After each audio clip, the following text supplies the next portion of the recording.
it's Alan Klein. What do you want? I need you to drop the lawsuit. No f***ing way am I dropping that lawsuit. Paul, I'm the only person who can talk to John. What do you mean you're the only person who can talk to John? If it's anybody John listens to these days, it's Yoko. Sure, that goes without saying. But I'm the go-to now between you and the boys. Not in my book, you're not. Listen, Paul, I spent 3 hours with John last night. I told him his idea about going solo stinks. Did you? You betcha. I told him he's throwing away the greatest gift that ever was given to mankind here. Oh, really? I did. And you know what he said? He said, fine, if Paul's got some songs, let's go back in the studio. How about that? But I still don't want you to be my manager. Paul, look, there's nothing I won't do for you guys. Can't you see that? There's nothing I want you to do for me. Paul, let's put aside your beef with me for 1 second. You had the Eastmans go over that contract with a magnifying glass, and you signed off on it, but you're still busting my balls. I signed that under duress. Okay, but here's the thing. Your ink is on the contract. Now, you're sitting at home. Paul, now, hold on a second. with you. I'm scared the Beatles are never going to cut a record again, and that would just be so sad. Yeah, well, it might be.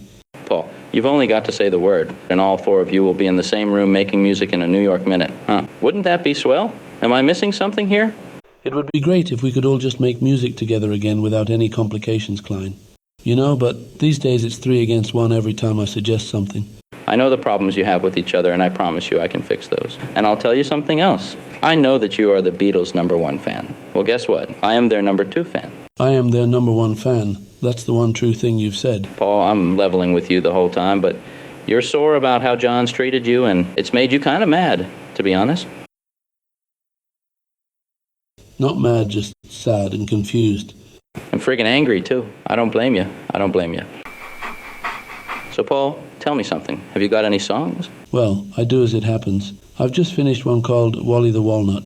Like a walnut you eat? Like a walnut you eat, funnily enough. Solid gold right there. How's it go? It goes, I'm Wally the Walnut, pip pip hooray. I'm Wally the Walnut and I'm okay. How about this? John's just written one called My Mother Killed Me and then My Dad Killed Me Afterwards. Sounds joyful. Right, just a working title, I think. What about George?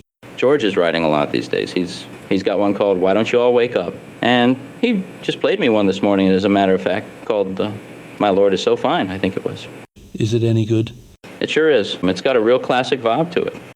Don't suppose Ringo has one? Ringo's working on one called Dooby Doo, but it needs lyrics and a tune. Okay, doesn't sound too bad. The idea of us all getting together. Right? Because the music sounds like a crock of shit. Your nursery rhymes, George is whining, John's weird shit. But that's the magic of the Beatles. Am I right? Well, how many songs is George having? I mean, if he's got another something, he can have one of my slots on the album for all I care. Well, that depends on how many songs Yoko has. She wants at least as many as George. No, seriously, because I worry about George too. Paul, listen, real talk, Yoko's in. What do you mean Yoko's in? Come on, Paul. She was on the White Album. Matter of fact, Revolution 9 is the longest song, and it's basically Yoko and John. And Bungalow Bill practically opens side one, and Yoko's wailing is all over it. Exactly. Paul, all you've got to do is accommodate Yoko, and we're good to go. No, I'm not happy with this. Actually, you can tell John and Yoko to get stuffed. Look, I'm telling you, nothing in this world is easy, but I promise you, Paul, it'll be no more than 2 Yoko songs. That's too many. Think about this very carefully. You're about to walk away from the greatest show on earth. Just 2? Just 2, Baba. And John is on board? Raring to go. He's like a dog that's just seen a rat in Central Park. Who is it? Just a second, Alan. Klein. Oh, do you still want this bottle? No, I'm fine. I'll be up in a few minutes. Heather was asking for you. Okay, can you let Martha out? I'll be up soon. Okay. Is the baby okay? Sound asleep. Sorry about that. Hey, no problem. Look at that rain. We should... Look, it's all well and good you're saying this, but I still remember John was so nasty in that meeting the other day. I felt like I'd lost him for good. Paul, I'm going to let you into a secret. You know what the problem is?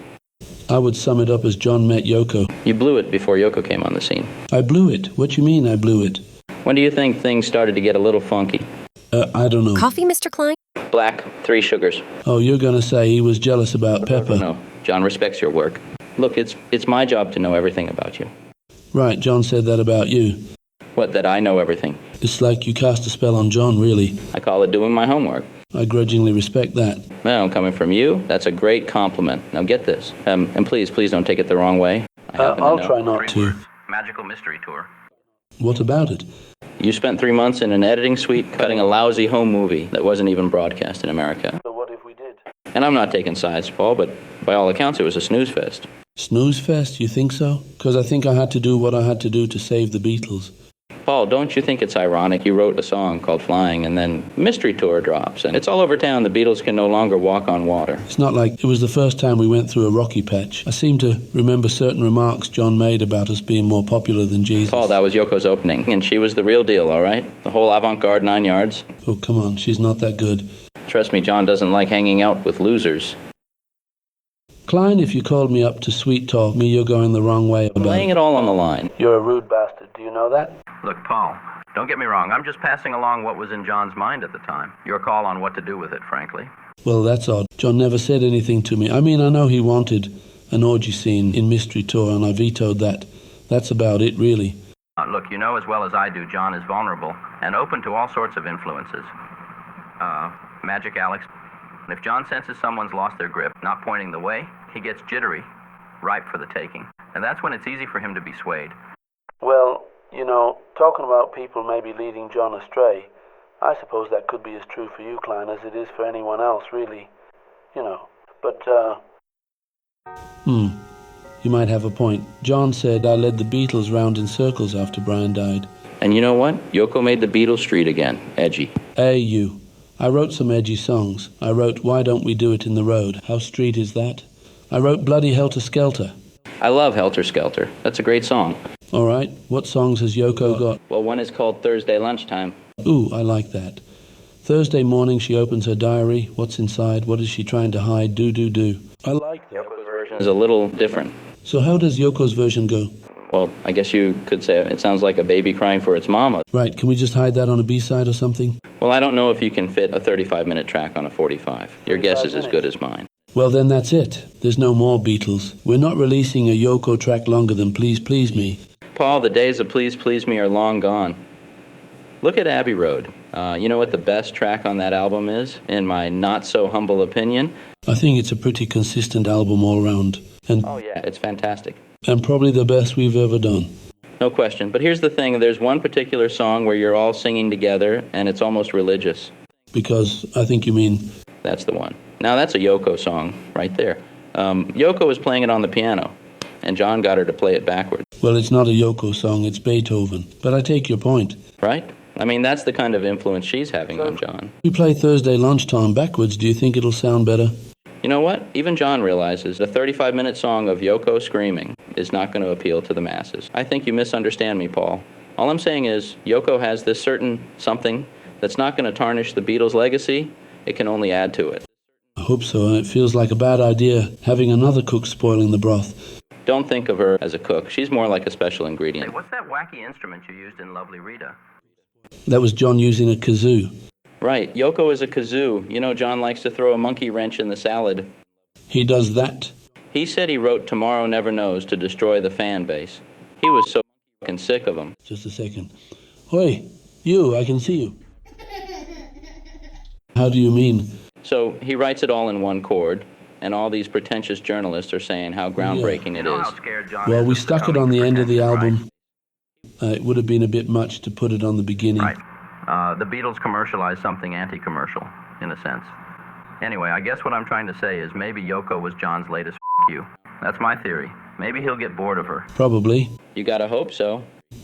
I don't know if she makes John happy. I kind of adjusted to her, but he's just turned on me now. It's the horse talking, Paul. He's just cleaned up. What do you say? No, seriously. He says he wants to make a Beatles album that pisses on everything else everyone does in the 70s. And that's not the horse talking, that's celery juice. All right, Klein. I'm not going to have you as my manager, but I might be open to this. Thanks, Paul. You won't regret this. Oh, and Paul, I want to apologize about what I said about Magical Mystery Tour. I know it was a project close to your heart. It's water under the bridge now. If you want to give me all the footage, I've got some friends in the film industry that can probably tidy that up a bit.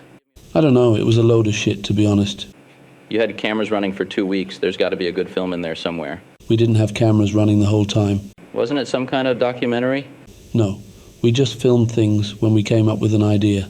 Film me smoking, film John blowing up a balloon, you know? You got a great album from it anyway. We never liked the Capitol albums. American cash grabs.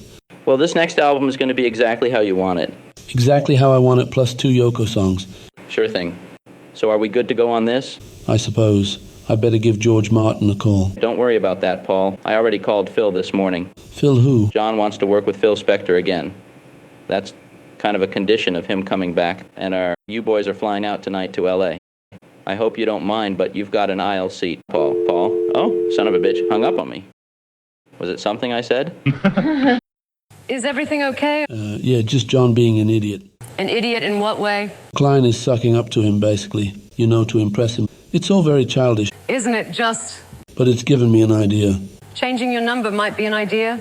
I'm going to tuck Heather in with a story, and then will you sit down with me for a few minutes? Sure. I want to draft an announcement that I'll put out with the album. I don't want to make a big deal about it or anything, but yeah, I've had enough, basically.